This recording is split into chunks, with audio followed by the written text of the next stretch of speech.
بسم اللہ الرحمن الرحیم۔ السلام علیکم نائن کلاس، مجھے امید ہے کہ آپ سب خیریت سے ہوں گے۔ تو آج ہم کریں گے سبق نمبر ہمارا 4 ہے، یعنی کہ سورہ ہماری ہوگی سورہ حج۔ تو آج سورہ حج کی ہم کریں گے M C Qs, short question, long question, اس کے ذخیرہ الفاظ اور ان کی آیات، ذخیرہ الفاظ بھی ساتھ کریں گے، ساتھ ہم ان کی یاد کریں گے۔ تو یہ نوٹ ہے، سورہ حج کی آیات 65 تھا، 69 کا ہم ترجمہ ہم نے امتحان لینا ہے، یعنی کہ یہی ہم نے یاد کرنی ہے۔ اور ساتھ ہم آپ کو کرائیں گے اضافی سوالات، جو کہ آپ کے لیے بورڈ میں بہت زیادہ آسانی پیدا کریں گے، اور یہ بہت ہی امپورٹنٹ سوال ہیں جو کہ آپ کو بورڈ میں لازمی آ سکتے ہیں۔ اور سب سے پہلے کریں گے ہم اس کے ایم سی کیوز۔ سورہ حج ہے مکی مدنی یا ان میں سے کوئی بھی نہیں، یعنی کہ سورہ حج کچھ لوگوں کو کنفیوژن ہوتی ہے اس چیز کی کہ سورہ حج مکی ہے، اور کچھ کہتے ہیں مکی مدنی ہے، یعنی کہ اس کا کچھ حصہ مدنی تھا، کچھ اس کا جو حصہ تھا وہ مکی تھا، یعنی جو اس کو تکمیل ہوئی تھی وہ مدینہ منورہ میں ہوئی تھی، تو اس لیے یہ جو صورت ہے وہ مدنی ہوگی۔ پہلی مرتبہ جہاد کی اجازت دی گئی، سورہ مریم میں، سورہ طٰہٰ میں، سورہ حج میں، سورہ انبیاء میں۔ سورہ طٰہٰ میں سورت کے شروع میں قیامت کے احوال کا بیان ہے۔ سورہ طٰہٰ میں، سورہ حج میں، سورہ انبیاء میں، سورہ مریم میں۔ سورہ طٰہٰ کا جو قیامت کا حوال ہے وہ کس میں ہے؟ سورہ حج میں۔ سورہ حج میں حکمرانوں کی تاکید کی گئی ہے، نیکی کا حکم دینے کی، صلح رحمی کی، عفو و درگزر کی، مساوات قائم کرنے کی، ٹھیک ہے، مساوات قائم کرنے کی۔ سورہ حج میں جہاد کی اجازت کو مسلمانوں کے لیے قرار دیا گیا، خوشخبری۔ سوال نمبر 2 ہے ہمارا مد سوالات۔ سورہ حج کو یہ نام کیوں دیا گیا؟ اس صورت میں بتایا گیا ہے کہ حج حضرت ابراہیم علیہ السلام کے زمانے میں کس طرح شروع ہوا اور اس کے بنیادی ارکان کیا ہیں، اسی وجہ سے اس صورت کا نام سورۃ الحج ہے۔ یہ ہمارے فرسٹ سوال کا آنسر۔ اور سیکنڈ سوال ہے سورہ حج کا خلاصہ کیا ہے؟ سورہ حج کا خلاصہ قیامت کے احوال، حج و قربانی کا بیان اور جہاز کی اجازت ہے۔ سوال نمبر 2 کا ہمارا آنسر ہے۔ سوال نمبر 3 ہے سورہ حج کے اہم علمی و عملی نکات میں سے 2 تحریر کیجیے۔ ساری کائنات اللہ تعالیٰ کے حضور سجدہ ریز ہے، اللہ تعالیٰ ان کی مدد فرماتا ہے جو اللہ تعالیٰ کے دین کی مدد کرتے ہیں۔ یہ 2 پوائنٹ آپ نے کر لینے ہیں۔ آگے سوال نمبر 3 ہے ہمارے پاس ذخیرہ الفاظ ہیں، سے کچھ الفاظ میننگ ہے۔ تو یہ ذخیرہ الفاظ ہیں، وَيُمْسِكُ وہی روکے ہوئے ہیں، یمشون وہ چلتے ہیں، منسکن عبادت کا طریقہ۔ اور اس کے بعد ہم نے یہ نوٹ ہے ہمارے پاس آیات 65 تا 69 کا محاورہ ترجمے کا امتحان لینا ہے، یعنی کہ یہی جو آیات ہیں ہم نے کرنی ہے سورۃ حج میں سے۔ بسم اللہ الرحمن الرحیم۔ علم ترى ان اللہ، علم ترى کیا تو نے نہیں دیکھا، علم ترى کیا تو نے نہیں دیکھا، ان اللہ کہ اللہ، سخر مسخر کر دیا، لکم تمہارے لیے، ما فی الارض جو زمین میں، ما فی الارض جو زمین میں، والفلک اور کشتی، تجری چلتی ہے، فی البحر دریا میں، بامری اس کے حکم سے، ویمسکو اور وہ روکے ہوئے ہیں، ویمسکو اور وہ روکے ہوئے ہیں، السماء آسمان، ان تقع کہ وہ گر پڑے، ان تقع کہ وہ گر پڑے، علی الارض زمین پر، الا بغیر، باذنہ اس کے حکم سے، ان اللہ یقیناً اللہ، بالناس لوگوں پر، لرعوف بہت شفقت کرنے والا، رحیم نہایت رحم فرمانے والا۔ علم ترى ان اللہ سخر لکم ما فی الارض والفلک تجری فی البحر بامری ویمسک السماء ان تقع علی الارض الا باذنہ ان اللہ بالناس لرؤوف الرحیم۔ کیا تم نے نہیں دیکھا کہ اللہ نے تمہارے لیے مسخر کر دیا جو کچھ زمین میں ہے، اور کشتیاں سمندر میں اس کے حکم سے چلتی ہیں، اور وہی آسمان کو روکے ہوئے ہیں کہ اس کے حکم کے بغیر زمین پر نہیں گر سکتا، یقیناً اللہ لوگوں پر بہت شفقت فرمانے والا، نہایت رحم فرمانے والا ہے۔ اس کی تشریح تھوڑی سی کریں تو اللہ تعالیٰ، تو کیا لوگوں نے یہ نہیں دیکھا کہ اللہ تعالیٰ نے تمہارے لیے مسخر کر دیا، یعنی کہ ایک مقرر فرما دیا ہے جو کچھ زمین میں ہے، اور وہ کشتیاں سمندر میں اس کے حکم سے چل رہی ہیں، کہ ایسا ہو سکتا ہے کہ کشتی سمندر میں چل سکے؟ وہ اللہ کے حکم سے چل رہی ہیں، اور وہی آسمان کو روکے ہوئے ہیں کہ اللہ تعالیٰ ہی آسمان کو روکے ہوئے ہیں کہ اس کے بغیر یہ زمین پر نہیں گر سکتا۔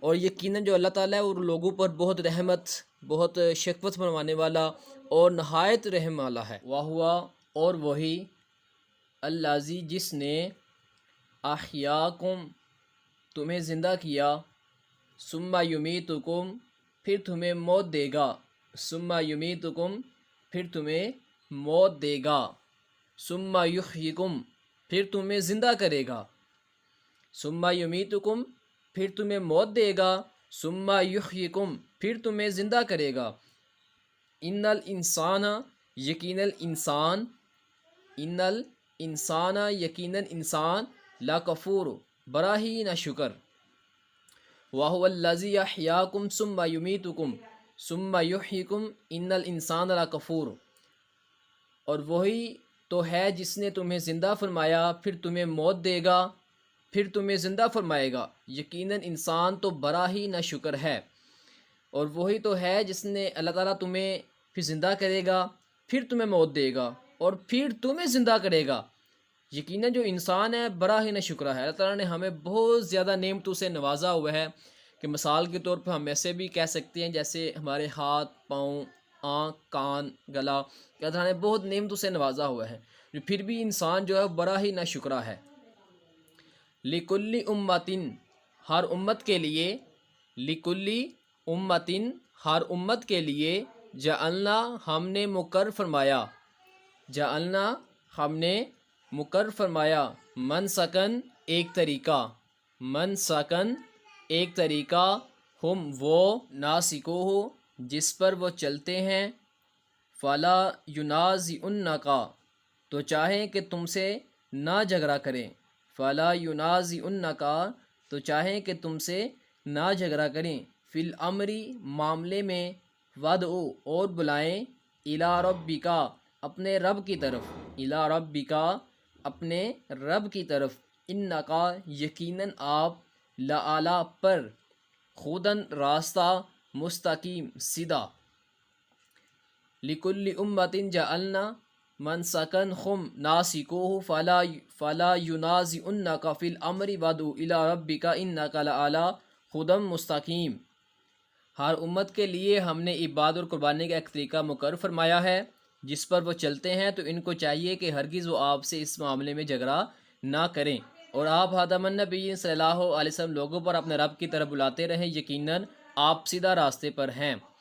اور آپ وسلم نے ہر امت کے لیے ایک عبادت اور قربانی کا طریقہ جو ہے مقرر فرما دیا ہے، اور جس پر وہ لوگ چلتے ہیں، اور آپ نے یہ فرمایا ہے کہ آپ اس معاملے میں ان سے جھگڑا نہ کریں۔ آپ آدمین صلی اللہ علیہ وسلم نے لوگوں پر رب کی طرف بلاتے رہنا، یقیناً آپ سیدھے راستے پر ہیں۔ وَإِن، اور اگر، وَإِن، اور اگر، جَدَلُوکَ، اور آپ سے جھگڑیں، فَقُل، تو آپ فرما دیجئے، اللہ، اللہ، عالم، خوب جانتا ہے، بما تعملون، جو کچھ تم کر رہے ہو۔ وَإِن جَدَلُوکَ فَقُلِ اللَّهُ أَعْلَمُ بِمَا تَعْمَلُونَ، اور اگر وہ آپ سے جھگڑیں تو آپ خاتم النبیین صلی اللہ علیہ وسلم فرما دیجئے، اللہ خوب جانتا ہے جو کچھ تم کر رہے ہو۔ اللہ، اللہ، یحکم، فیصلہ فرمائے گا، بینکم، تمہارے درمیان، یوم القیامت، قیامت کے دن، فیما، جس چیز میں، کنتم، تم تھے، فیہ، اس میں، تختلفون، اختلاف کرتے ہیں۔ اللہ یحکم بینکم یوم القیامت فیما کنتم فیہ تختلفون، اللہ تمہارے درمیان قیامت کے دن فیصلہ فرمائے گا جس چیز میں تم اختلاف کرتے تھے، یعنی کہ اللہ آپ لوگوں کے درمیان وہ فیصلہ کرے گا کہ جس چیز میں آپ لوگ اختلاف کرتے ہیں۔ ہمارے پاس ان کا نورسہ سورۃ حج کی آیات کا اور آپ کے ذخیرہ الفاظ، تو یہ دونوں ہو چکے ہیں، اور آگے ہم کرتے ہیں اس کے ایکسٹرا سوالات۔ تو یہ کچھ اضافی سوالات ہیں ہمارے پاس، تو ہم ان کو کرتے ہیں، وہ سوالات کے جواب دیں۔ سورۃ حج کس طرح ایک منفرد صورت ہے؟ سورۃ حج اس طرح ایک منفرد صورت ہے کہ اس کا کچھ حصہ مدنی ہے اور کچھ حصہ مکی۔ اس صورت کا نزول مکہ مکرمہ میں ہجرت سے پہلے ہو چکا تھا، اور تکمیل ہجرت سے ہجرت کے بعد مدینہ منورہ میں ہوئی، تو اس لیے جو صورت ہے یہ مدنی ہے۔ سورۃ حج کی وجہ تسمیہ کیا ہے؟ سورۃ حج میں بتایا گیا ہے کہ حضرت ابراہیم علیہ السلام کے زمانے میں کس طرح شروع ہوا اور اس کے بنیادی ارکان کیا ہیں، اسی وجہ سے سورۃ کا نام سورۃ الحج ہے۔ سورۃ حج کا خلاصہ کیا ہے؟ سورۃ حج کا خلاصہ قیامت کے احوال، حج و قربانی کا بیان اور جہاد کی اجازت ہے۔ سورۃ حج کی ابتدا میں قیامت کے احوال کا کس طرح بیان ہے؟ سورۃ حج میں فرمایا کہ اے لوگو اپنے رب سے ڈرو، بے شک قیامت کا زلزلہ بہت ہولناک چیز ہے۔ جس دن تم اسے دیکھو گے تو ہر دودھ پلانے والی اپنے دودھ پیتے بچے کو بھول جائے گی اور تمام حمل والیاں اپنے حمل گرا دیں گی، اور اے مخاطب تو لوگوں کو نشے کی حالت میں دیکھے گا، حالانکہ وہ نشے میں نہیں ہوں گے، لیکن اللہ کا عذاب بہت سخت ہے۔ مشرکین کے خلاف جہاد کی اجازت کا مطلب ہے مشرکین کے خلاف جہاد کی اجازت کا مطلب ہے کیا مسلمانوں کو کافروں کے ظلم و ستم کے خلاف طاقت کا استعمال کرنے کی اجازت مل گئی ہے؟ سوال نمبر 6 ہے، سورۃ حج کے آخر میں تمام انسانوں کو کیا دعوت دی گئی ہے؟ سورۃ حج کے آخر میں تمام انسانوں کو ایمان لانے کی بھرپور دعوت دی گئی ہے۔ سوال نمبر 7 ہے، سورۃ حج کے مطابق اللہ تعالیٰ نے اپنا پیغام پہنچانے کے لیے کن کو مخاطب فرمایا؟ اللہ تعالیٰ نے فرشتوں اور انسانوں میں سے جس کو چاہا اپنا پیغام پہنچانے کے لیے منتخب فرمایا۔ سورۃ حج میں ایمان والوں کو کیا حکم دیا گیا ہے؟ سورۃ حج میں ایمان والوں کو عمل صلح کرتے اور امت کی ذمہ داری ادا کرنے کا حکم دیا ہے۔ سورۃ حج کے مطابق کون سا دن لوگوں کے ہوش اڑائے گا؟ سورۃ حج کے مطابق قیامت کا دن ایک نہایت سخت ہولناک دن ہوگا جو لوگوں کے ہوش اڑائے گا۔